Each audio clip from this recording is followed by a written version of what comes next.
I don't really know what it means when someone says that a game isn't for everyone. I can't really think of too many games that are for everyone. I mean, there are plenty of people who don't like first-person shooters, or who aren't fond of action adventures, or who can't stand strategies or sims or whatever else is flavour of the month. Anyway, new indie title Submerged is one of those not for everyone games.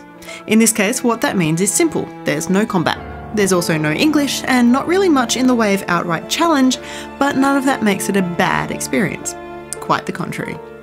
What Submerged does have is a girl, Miku, exploring a flooded city trying to save her injured brother.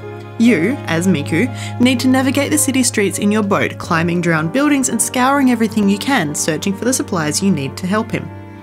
Once you've spotted the things you need with your trusty telescope, you then need to work out how to get there and pick them up. And this is where the puzzle element comes in, as you climb vines, ladders and ledges, and things do get more difficult as you go along.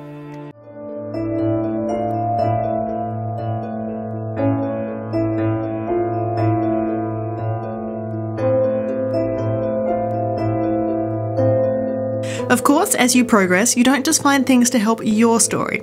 You also uncover plenty of things that tell the story of the city, its former inhabitants, and the lives that now thrive in the slightly damp environment, as well as some propeller upgrades that will improve your boat's performance.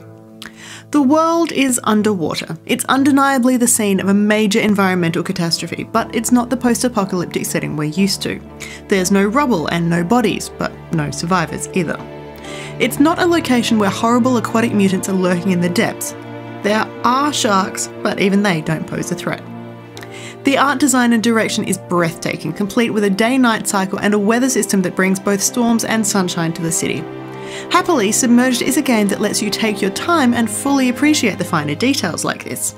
Yes, you do need to find various items to help your brother, but there are no time limits, no penalties, and no real way to die.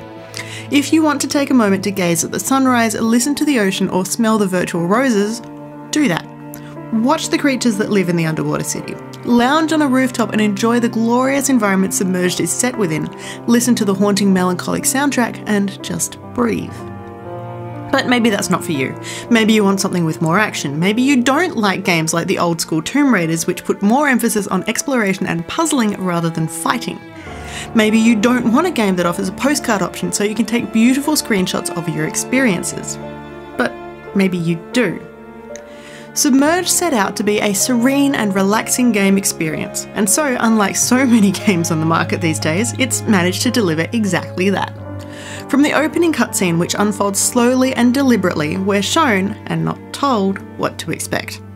It doesn't take long before you are thoroughly invested in the world, in Miku's story, in her quest to save her brother, and all of that happens without lengthy exposition. In fact, without any words at all. And sometimes that's exactly what you want, or you need, or both. Or at least it's exactly what I want, or need, or both. Submerge will give you a solid evening's worth of gameplay, longer if you really take your time exploring the world, and it'll leave you with more than a few lingering thoughts as you piece together your own ideas of what happened. Okay, so it's clear why this one is labelled as a game that's not for everyone. But maybe everyone should play something like Submerged to take a moment and look around and appreciate the fact that games aren't all the same.